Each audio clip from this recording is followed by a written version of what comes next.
Welcome to Wine and Cheese. We are delighted to have with us the founder and CEO of XX+XY Athletic apparel brand, Jennifer Say, to talk about a recent example of being deplatformed. And as you know, here at Wine and Cheese, we love to decant with the deplatformed. So welcome to the New Civil Liberties Alliance. Delighted to have you with us. Thanks for having me. Yeah. Fun. So we just all watched the ad. If you think girls and women's equality matter, stand up. If girls and women's sports matter, and you want your daughters to have the same opportunity you had, stand up. If you know that it isn't fair or safe to allow males to compete in girls' sports because it's, well, obvious, stand up. Don't be cowed by people who call you a bigot. You're not a bigot. Don't let men tell us how to be good girls. Don't let others tell you you just need to be quiet. Sit down. Be nice. It's not nice to further a lie. It's not mean to believe in women's equality. We deserve our own sports, privacy, fairness, safety. We deserve a chance to compete and win. So don't be nice. Don't be careful. Be honest. Be brave. Fight for women. We've come too far to give up now. And if you agree with that, stand up and stand with us.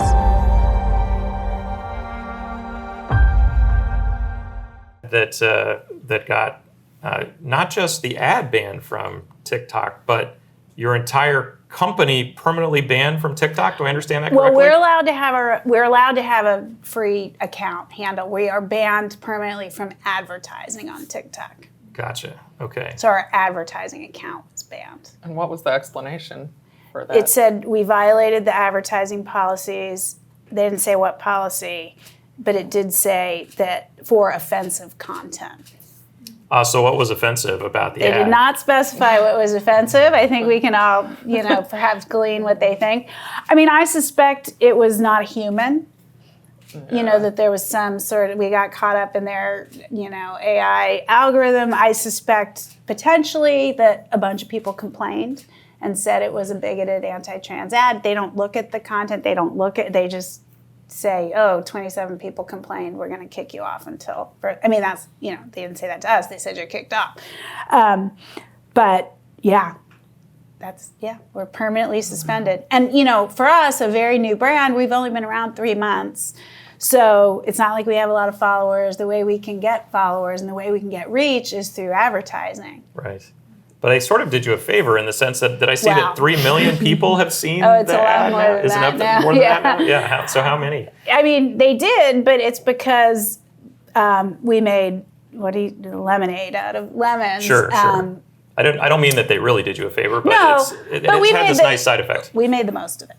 Which was actually something that happened a lot during the COVID era. Actually, your husband's lawsuit involved some of that, where a tweet would get censored for vaccine misinformation, and then more people would repost screenshots of the censored tweets that would actually get. Yeah, I mean, the ad has been, I was just saying to my team, it's amazing. I've been on a few shows and I've been on, or not been on shows where they've done whole segments on it and they show the entire ad. They don't just talk about it, they show the whole ad, which is awesome earned media. So we're fine with it. And then we had some big accounts retweet it, so it got a lot of reach. I think we're up to about 7 or 8 million views now, fantastic. which we can't afford, as a new brand. Yeah. So for us, that's good news.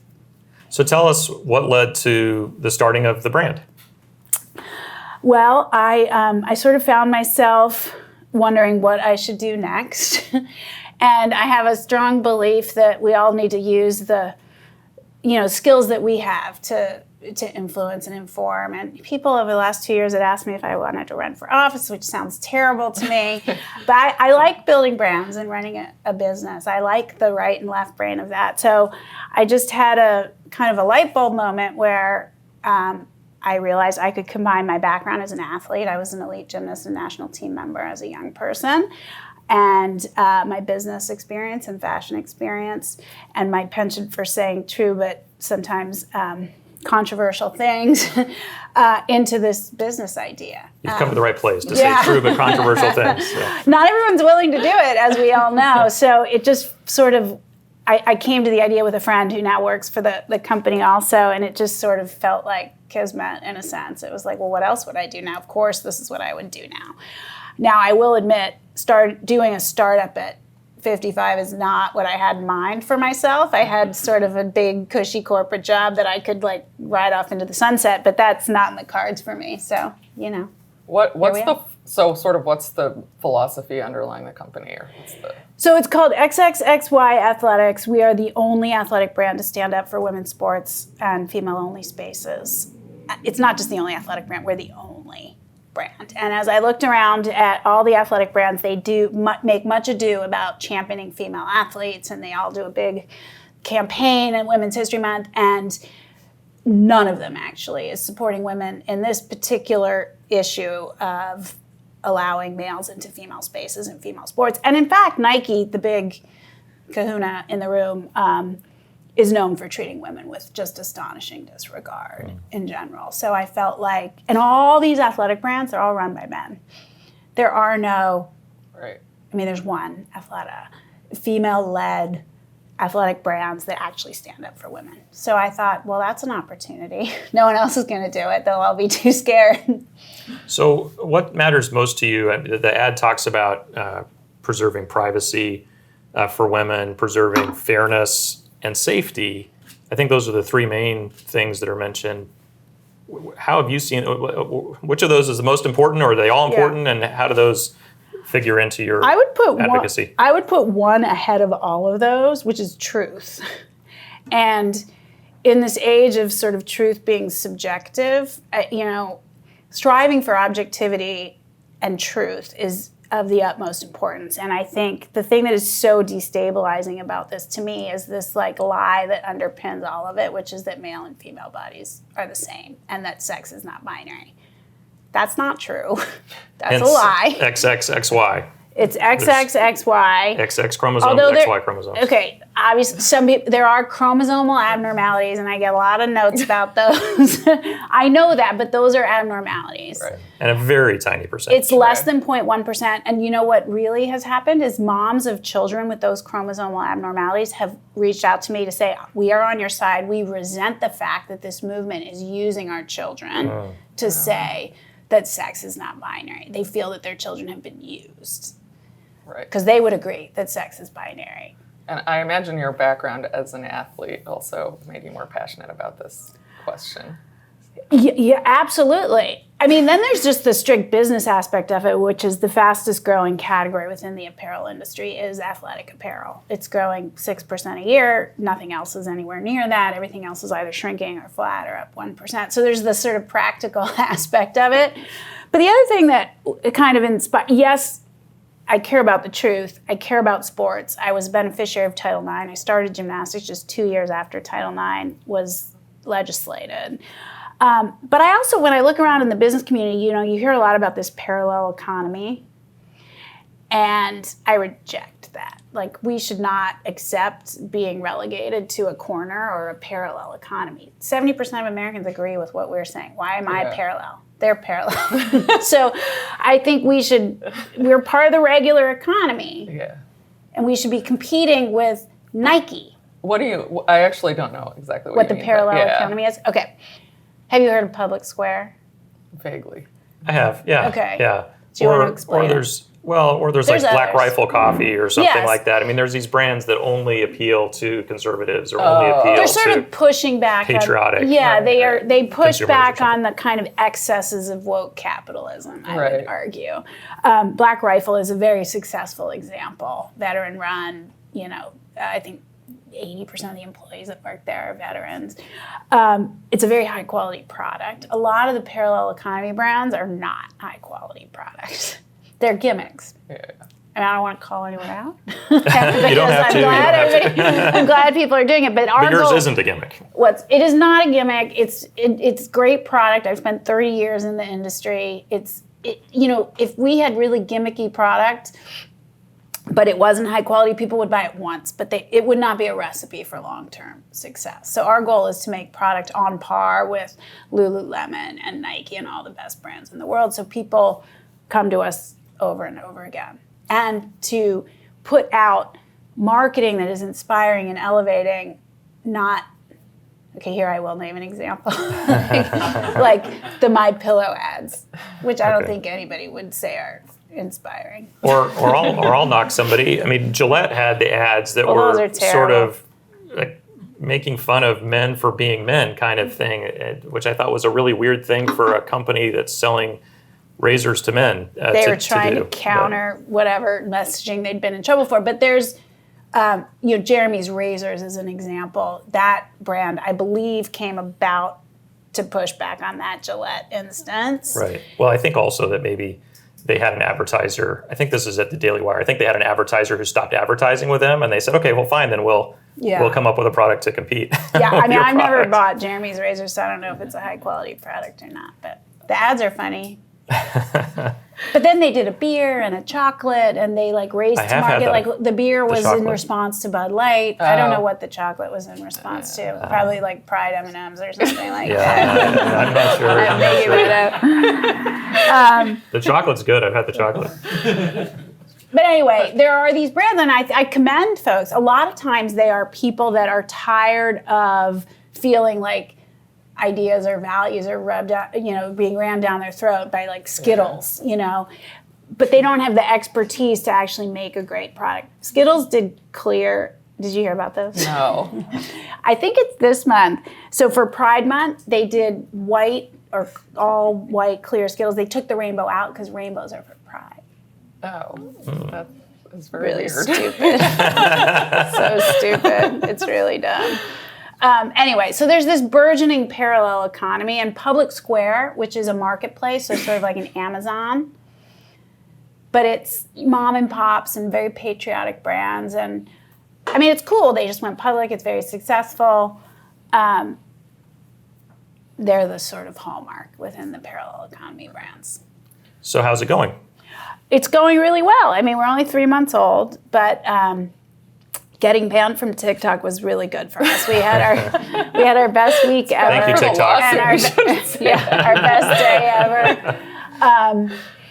It's going well. I think there's pent-up demand for a brand that says something that's very common sense and just sort of true. A lot of people were, Nike did a social media campaign last year with Dylan Mulvaney for running bras. Right. Which, first of all, which men don't need. Which men don't need. And just the fact that they picked a non-athlete, they only work with athletes.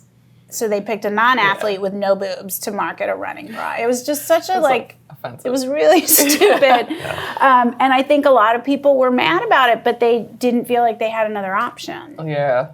So how do you stand up for women in sports? Like, what's the philosophy? Well, I think there's a few things. The first one is, I think, if you are a very high quality brand and you put out high quality content, we can be part of normalizing saying this, which may sound like a cop-out for an answer, but I don't think it is a cop-out. I think brands often influence the culture and normalize ideas. I often cite the example of the Dove Real Beauty campaign back in, 2011 or 12, which at the time was kind of revolutionary in terms of normalizing body positivity. Before that idea jumped the shark. It was like normal women, they did no retouching. It was a big idea. So I think we can normalize saying, hey, yeah, I do care about protecting my daughter's soccer team, and keeping it female. And then we're elevating and platforming voices. We have a new young woman, she's only 17 in our latest campaign, named JC Bassett, who's a Taekwondo national team member. And she didn't have a platform, and she wanted to come out and say, this is the message I support, so she chose to do it with us, which I think is really cool. And as a young person competing in a combat sport, it's particularly important. I was just going to say, as a girl dad, my daughter is a Taekwondo athlete. She's a second-degree black belt. And to see her compete against men in a competition would be frightening. Yeah, and JC has said she has already, because the Taekwondo, the governing body for Taekwondo has already said they are going to change the rule to allow for males to compete against females. They haven't yet made that rule official. So she has already prepared herself for what she will do if in the moment she is faced with fighting a male. Her parents, they've had the discussion. She will walk into the ring and then she will walk right out because it's too dangerous for her. So we love that we can, platform athletes, currently competing athletes. We also have a partnership with Icons Women, which is a nonprofit. They're leading the lawsuit against the NCAA with 12 NCAA athletes. One of whom is Riley Gaines. So we did a little collab with them. Portion of proceeds from a T-shirt goes directly. And we have some other fun stuff coming, which I'm not going to tell you yet, as far as what we're doing. I mean, the goal is to make great product and run a growing and profitable business, but we also want to start a movement and get young girls to stand up for themselves who are still competing. So one of the things that happens here when we have a case that is maybe more controversial, but that has a lot of support, is that we'll get private messages from folks that keep doing what you're doing. And we have a case right now, for example, where we represent a federal judge, and I've gotten more private messages from folks saying, keep it up, keep doing what you're doing, this is great. I'm not going to publicly say anything. Doesn't that annoy you? Well, some of these messages are from judges, and so I think that they're not allowed to maybe be in the public on it. But yes, I wish they would. It would be helpful if they would say, I don't know, call the Chief Justice and say, you should really put a stop to this. But I don't know that they're doing that. I get a lot of that too. I get from the business community, from CEOs, founders, people who write and say, either during COVID, thank you for standing up and speaking up, or now. And these are from established companies, and they say, I can't because, insert excuse here, I'm the breadwinner in my family. Well, so am I. You can. It's hard, but you can. So I have no time or patience for people that, I guess if you're a judge and you're not, it's part of the job description. But if you are a founder and started your own company and you have your own employees, make the culture you want. Right. Yeah. Don't leave me out here by myself. But what do you say to people who say that children who started all the puberty blockers and stuff young enough are essentially female? No. This isn't complicated. Female sports as a category were created for a reason in 1972. Even before male puberty, males have advantages. So no, I don't think this is complicated, and I sort of don't engage that line of challenge because it's simple. There are males and there are females, and females deserve their own sports and spaces. You have two choices. You can create an open category that's separate, or you can make the men's category open, which technically it is right now. That's it. Yeah. Because that's not a safety issue. To make the men's category open wouldn't be a safety issue or at least if it were, it would be one that people were taking on voluntarily. That's right. If they chose it, fine. If you choose it, that's up to you. It should not be forced on young women to compete against male-bodied athletes. And no one would choose the male category to get an unfair advantage. Not that I'm saying that's... Well, they're not. You're right. No, exactly. Yeah. It doesn't happen in that direction. Right. Young women who are transitioning compete in the women's category. Yeah, exactly. There's a reason for that. Yeah, exactly. And, to all the people that say, because one of the, areas of pushback is, well, trans women are women. No, they're trans women. They're males. You often hear the argument, well, you're banning these people from participating. No one has ever suggested any ban, but women's sports do not exist to validate your self-belief and identity. They exist to create an even playing field for women. Which didn't exist in 1972. I think that's the reason that Title IX came about, right? Was to force more resources to create this category. Right, and there has been a 1,000-fold increase in the number of young girls and young women that participate in sports. Right, and the Biden administration is now trying to undo that by defining, what is it exactly? It's defining they're trying to, sex. Under the Title IX law. Gender identity. Yeah. They replace sex with gender identity. That might be good for your business, though, because people will Well, it's interesting because a lot of people say, well, aren't we making progress? And in some ways we are. The international governing bodies for swimming and track and a few others, those are the biggies. Those are the huge sports in the Olympics, have said in this Olympics in Paris this summer, no male-bodied athletes in women's sports. So they've drawn a very clear line. Well, we said that back in the 1980s too, when all the East Germans were trying to compete, right? I mean, I thought we'd been down this road before. Yeah, I mean, that's the other thing. I think you bring up a really great example. Because one of the arguments is it's such an invasion of privacy that you would do a test to ensure that an athlete was female. When I was competing in gymnastics, we were drug tested at every event, and you had to pee in a cup with someone watching. Oh. Wow. So get back to me on that. Like, it's just the way it is, you know? It is, sorry. But, yeah, I can't remember what I was saying. I think women's sports exist for a reason. I mentioned the East Germans. Oh, the Title IX. Title IX. Yeah. The Biden rewrite, which, first of all, I mean, you guys are lawyers, not me, so I'll probably get this wrong, but it would seem to me that if you made such a major rewrite to this legislation, you would have to do that in a different way besides just kind of smuggling it in the dark of night. Well, they also don't have the authority to rewrite legislation. I mean, every year they do little rewrites about how the funds get distributed, but that's different. That feels administrative to me. This might be a major question. Yeah. This Throwing changes, a little lawyer jargon out there. This changes the meaning. Right. Because if you Well, and it replace... uses the opposite of what it's supposed to. I mean, it Exactly. does. It effectuates the opposite of what Title IX was intended to do. Correct. So, yeah. That's exactly right. Yeah. So There's other problems with it too. From please, a legal go ahead. perspective. In my non-lawyerly terminology, compelled speech is very much part of it because you must respect the pronouns. You must, and if you challenge or question or misgender, you could be accused of harassment. If you are accused of sexual harassment. If you, for instance, are Paula Scanlon and you complain to the university about having to change in the locker room with Leah/Will Thomas, you would be accused of harassment, and then you would not have any due process. It would just go to, some guy who decides what happens to you. Yeah, we know all about the lack of due process in Title IX proceedings. It's been an ongoing problem. Yes, it has. I think even the ACLU was not happy with that part of it. Oh, really? Yeah. Oh, that actually surprises me. Yeah, they made on the day of... Welcome aboard. It was like April 19th or something, the rewrite was issued, and they were fine with all of it, but the due process part. They made a big announcement, That's helpful. Yeah, well, There's something. we've brought about 100 cases at NCLA now, and I think ACLU has joined us on 2 of them. So Interesting. we have a little What bit are the different 2? view of civil liberties.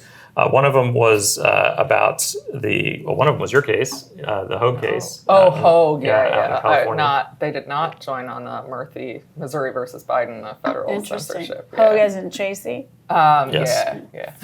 Yeah. And the other one was a case we brought here in Maryland on behalf of a recently discharged prisoner who was starting his own business and was denied PPP funding by the Small Business Administration, which decided to add the criteria that you couldn't be a recently released prisoner to the category or to the criteria that Congress had put out. And we said, no, you don't get to add criteria to what Congress put on the funding.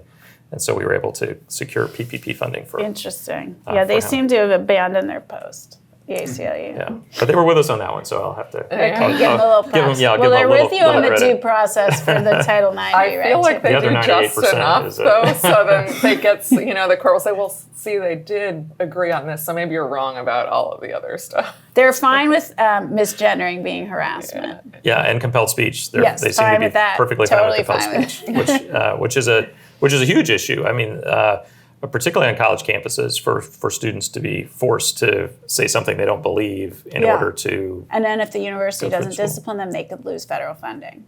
Yeah, that doesn't sound like a great system. It's pretty bad, but a lot of states have challenged it already. I'm losing count of the number. You probably know the number better than me, but I think it's up to like 20. Well, I looked at it and I was like, we don't need to. Okay. There's enough happening in this area. Yeah, there's a lot of states challenging it. Yeah, Tennessee, I know for one. Yeah, Oklahoma. I think they were the first. Yeah. Okay. Where did you compete? What was your home state? Pennsylvania. Okay. And did you come up in this like the state ranks? How does the competitive gymnastics work? That's a good question. I think it's the same now, but they have different levels. I started in New Jersey, South Jersey, and I think I went to my first states at 7 or 8, and then I qualified for what's called the elite level, which is you go to this thing called an elite zone meet, and you have to get a certain score to make the ranks that can compete on the for a spot on the national team. So I think I was 10 when I qualified for elite. Then when I was 13, I moved to Pennsylvania by myself. I mean, I didn't have an apartment. I lived with a coach because there was a gym there. At the time, there were sort of 3 top clubs in the country, and I chose the one that was sort of closest to home. So you compete for your club, and then if you make the national team, you also get sent to competitions to represent Team USA. So it's a split between competing for your club as an individual and then competing for Team USA around the world. And is gymnastics still separate men and women? Because I think the apparatus are different. Not all of them, but some of them are. They're all different. Even the ones that are the same, like floor, are really different. Like women have music and they dance, and men just do weird, like robotic moves. So do you like women's gymnastics better? Or Women's gymnastics is way more fun to watch, and I'm not the only one that says it. Women's gymnastics is the most watched sport in the Olympics every year, every 4 years. So everybody likes watching it, and nobody watches the men's because it's boring. But men have 6 events, women have 4. Men's events are often, not all of them, but there's a strength component. I mean, you have to be strong to do women's gymnastics as well, but it's a good illustration of why the men's and women's categories are different, because the men's gymnastic events are centered around what they are good at. You know, there are these like amazing strength moves like the iron cross on the rings. No female gymnast could do that. I'm not sure Vince Vaughn is really doing that in the movie either. Probably standing on the floor. Might be. But.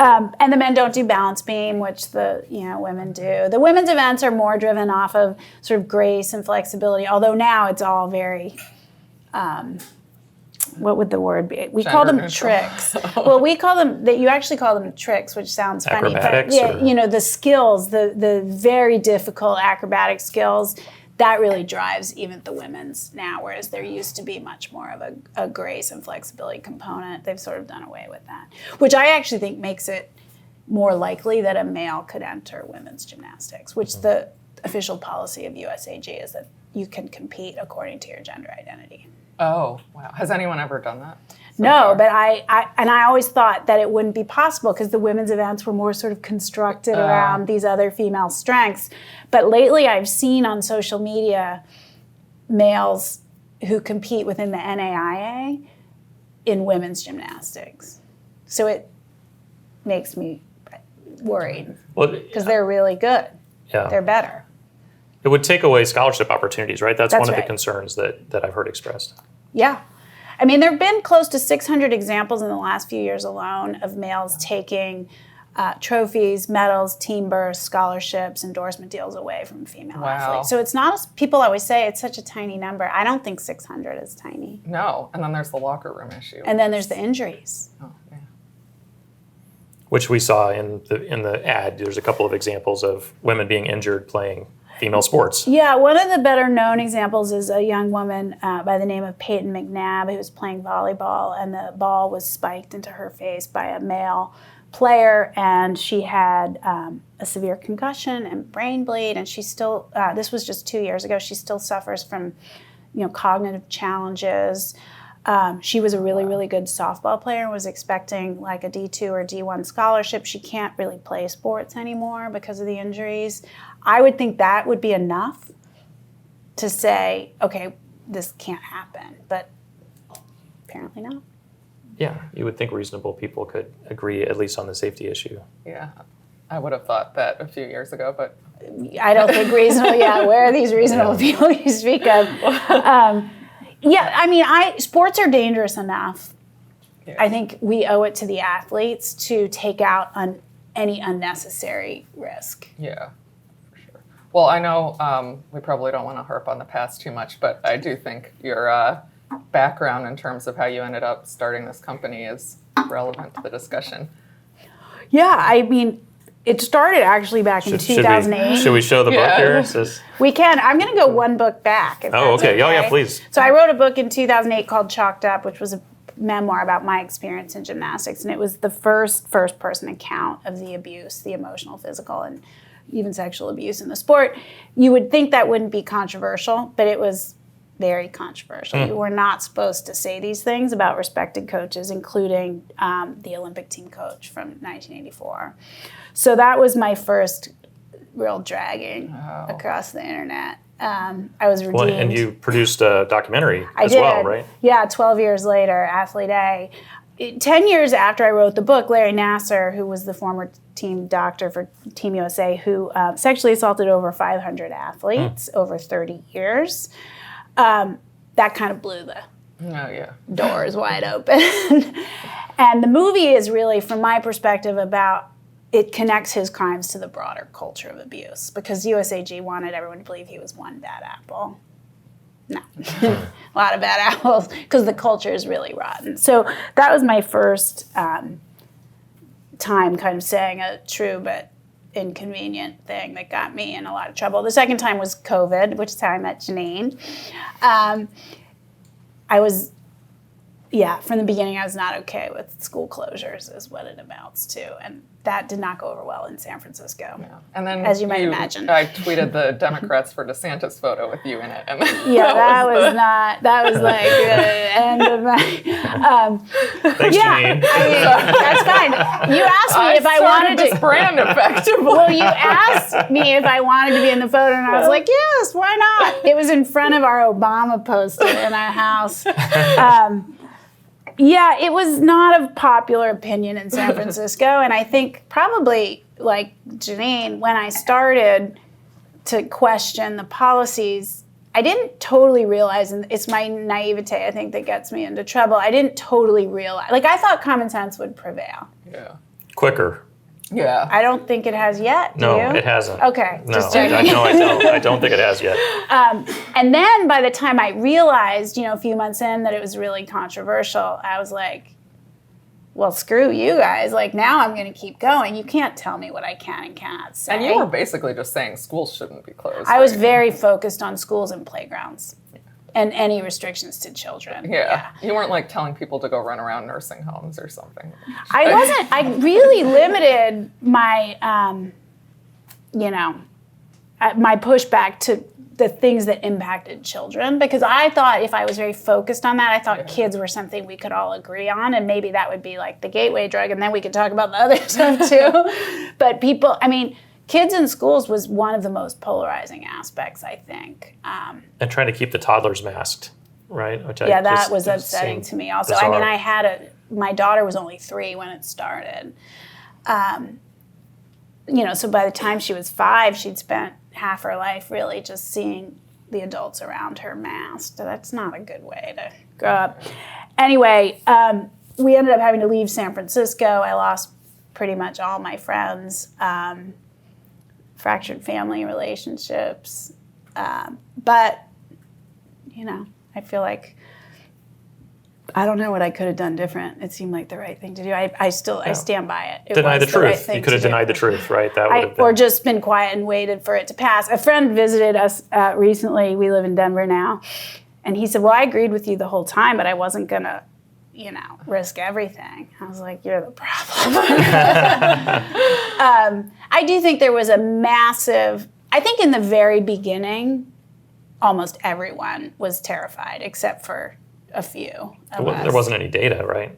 But as soon as the data started coming out, Europe kept their schools open. Yes. And they weren't having kids die Denmark in the schools. Opened in April because they saw the harms already in just a month. I guess, and I think you guys agree with this, I don't even think if there was data and it was incredibly lethal, I still don't think you can tell people they can't run their business and they can't have people in their home and they can't go to school. I think it kind of takes care of itself, because if Right. if it was like Ebola in terms of seriousness, You wouldn't go to school. I would hide under my bed. Yes. Yeah, exactly. I just don't think, in San Francisco it was particularly bad.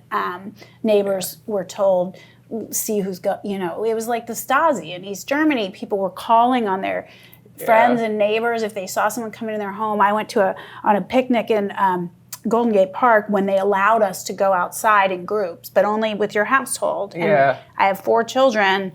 There were 6 of us, so they assumed we weren't one household. No one has 4 children in San Francisco. And my older children are mixed race and my younger children are white, and so the assumption again was you're mixing households, and somebody called the police on us, and we had to prove that we all lived together. Wow. I didn't know that. It's a crazy story. So that's when I was like, I have to not live here anymore. These people are... Yeah. Well, I don't know if DC is a lot better. I know when the schools shut down here, it was particularly a problem for my son. He didn't do well with remote learning. And Not so alone. my kids, my I don't kids... think anyone does. No, I probably not. But my kids ended up going to high school in Indiana. Oh, interesting. Because it was open. And my wife was taking care of her parents out there, and so she said, "Well, the schools here are open. Do the kids want to come here?" And yes, please. And so they went out there. But then when my son came back, he came back obviously periodically, but a couple of years later, after he graduated, he was back, and we're walking around the neighborhood. The parents of one of his friends said, "Oh, William, nice to see you back in the neighborhood. What's the story?" And he explained, and the first question that this mom had was, "Well, how many people died at your high school?" And he said, At "Excuse the me?" Indiana high school? Yeah, at the Indiana high school. None, zero. None? Zero? Well, how many teachers died? Oh, but that None? Zero? When was People this? still don't get it. People still don't. This get was a year ago. Yeah, this conversation. Yeah, people still don't get it. I found this. I'm making a film which Jenin graced us with her presence to be in. She was interviewed for the film called Generation COVID, and I found this clip the other day that I hadn't seen. I thought I'd seen everything because if you followed it closely, you were obsessed with every horrible media appearance. But I found this clip of Fauci from, I think it was fall 2003. And he said his biggest nightmare was having children come trick or treat at his door without masks. Unmasked hordes of children trick or treating. Outside in 2023, he said this. I mean, we demonized and just vilified children as it's horrible. I'd like to go back to having one night a year when children wear masks instead of all the nights. Instead of 360 But days. that was 2023. Wow. That was we were way into this. Yeah. And I think you're right. I don't know, the way people look at children as sort of filthy disease, or looked at them as filthy disease vectors. And, Andy Slavitt was tweeting things about making your children sleep in the garage. I know. It's horrible. I read about Seriously. someone in Canada who put their kid in the bedroom for 2 weeks or something. There's It's people who would crazy. proudly, talk about how their 4-year-old had COVID and they locked him in a room by themselves, a 4-year-old. Anyway, I think you're right. I think there's still a lot of, I don't want to say earnestly held beliefs, but there's still irrationality, I'll say. Yeah. And I think there's acknowledgement. It seems to me there is agreement and acknowledgement by sane people, and majority at this point, that schools were closed too long and they were ineffective and harmful. I mean, there's a really 20% true believer that still thinks closed schools saved lives, but there's no accountability. It's this thing happened and the schools were closed because COVID, not that very poor leadership led to. People did this. Right. I mean, I think it's been a real problem that there hasn't been really accountability, because I think it'll just happen again. I agree. If the bird flu. I agree. No, I totally agree. And I think most people, I think there's more people who would resist next time. Yeah. Don't What about in corporate America? Do you think people would resist in None. corporate America? They're the worst, most sheepy, follow the crowd people. Why do you think that is? Being in corporate America doesn't really reward standing apart. Startup land is different. Silicon Valley, startup land, that's different. It rewards, it has its own problems, believe me, but it rewards kind of bold behavior. Right. Established corporate America, most people that make it and survive to the top, it's like they find a way to kind of almost go unnoticed as they weave their way through board meetings. And I don't know, it encourages really sort of boring people to make it to the top. I don't know why I chose it. It's not a good, Well, what advice would you give? Presumably there's people out there in Fortune 500 companies today who are maybe like your friend who visited you in Denver, who were cheering you along or would cheer you along if something like this happened again, but they're not making waves in their companies. What should they do differently, or what advice would you give to people in a woke corporation about how to behave, or how to get out, maybe? I mean, even beyond a corporation, like nothing changes unless you say what you think. We don't have open debate and dissent. We don't, reach any sort of like discussion that might allow us to get to truth if we all are quiet until I don't know what. So I just encourage people in their everyday lives to say what they think. So I see an interesting tension in that I understand why corporations wouldn't want employees to actually take too much of a stand on controversial topics, because it just might alienate consumers. But on the other hand, I know where you're going. It. Yeah. But on the other hand, I think there's a cultural problem in that people aren't tolerant of diverse views. Yeah. So I don't know how you deal with that.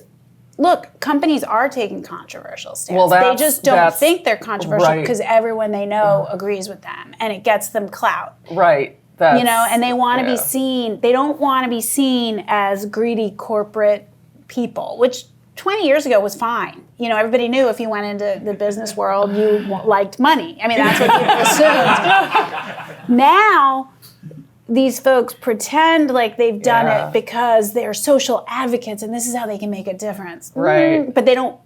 So they don't want to be. They want to be seen as social justice warriors. You think that's why so many of them present as like left, because they're trying to combat the sort of right? 1,000%. Yes, they want to be seen as these like virtuous leaders who are changing culture, even though what they really want is money. Yeah. Yeah. What happened to the Michael Jordan philosophy of Republicans buy sneakers too? That was a good one, right? Well, the other thing I think that is unfortunate is with all this posturing, there's less discipline in the business, right? Like if you're not focused on making outstanding product, outstanding marketing, managing the bottom line because you're busy taking a stand on, Dobbs, which has nothing to do with soap. Right. It's a problem for, I think, innovation, business leadership, all of those things. Right. It's a distraction. I think Bud Light is obviously the best example of that. Right. My opinion is companies should not take stands, unless that's sort of fundamental to what their premise is as a company. But there should be a lot of tolerance for employees taking stands. I think that's right. I think from a practical perspective, a big, broad reach brand like Bud Light, Target, Levi's, how are you going to kind of embrace and court a broad range of consumers if you're not sort of neutral on controversial topics? I think there's plenty of room for challenger brands to like mine to kind of take a more aggressive position. Well, yeah. I still don't think people would say, well, you say brands shouldn't get political. This is political. I don't think this should be political. This is just a matter of biology and fact. Like, you made me make this political. Well, that, and also, you're making a brand around a concept. That's a little bit different than Bud Light, which is just selling beer. Also, I never got that marketing strategy, because when I think of the average Bud Light consumer, I don't think of someone who's... But see, you're you think correct. Of a frat boy, don't you? You're correct, which is why it was a really stupid idea. But the executives live in Brooklyn and, wherever, and they know people like them who have their views, who want to be seen as progressive and social justice-y, and she didn't realize that, she just thought, well, I don't like that old consumer. He's fratty and he's kind of a jerk, and so I'm going to replace him with all these new people, and it'll be cool. She did not account for what was going to happen. And know your audience. Yeah, and they didn't have a product that was good enough or differentiated enough for people to stick with it anyway. It's garbage, right? Yeah. So, but I think you're right. There should be lots of tolerance for individuals. Yeah. You shouldn't hand over your civil liberties because you took a job. Yeah. This is wine and cheese, not beer and cheese. Yeah. So you need to pay me to drink a Bud Light. But I think Target is experiencing similar backlash and have quietly pulled back on some of their more aggressive pride marketing efforts. Well, I think we're getting ready to come to an end. Did you have maybe one more question? I want to make sure that we give Jen an opportunity to say anything else that we didn't ask the right question maybe to elicit from you about how things are going with the company or the brand or what you see happening next. I'm just so thrilled with how it's going. I mean, people, especially since the ban, have come out of the woodwork. I think people are fed up and being sort of told that they need to stand by lies, and they're just, it's insane how people just came out of the woodwork to support the brand since this has happened. So I think there's just nothing but potential ahead, and it's really it isn't political. Women from all backgrounds and all walks of life are saying this is ridiculous. I'm not gonna agree to this lie. So we're very encouraged. Yeah, maybe that's a ray of hope. Yeah, for sure. But I will say I still think we're a long way away from this whole issue resolving itself. It's like one step forward, two steps back. Well, I hope that XXXY helps get us there. I hope so. I think we can be part of the conversation. Would you all join me in thanking Jennifer Say for staying with us at One and Two?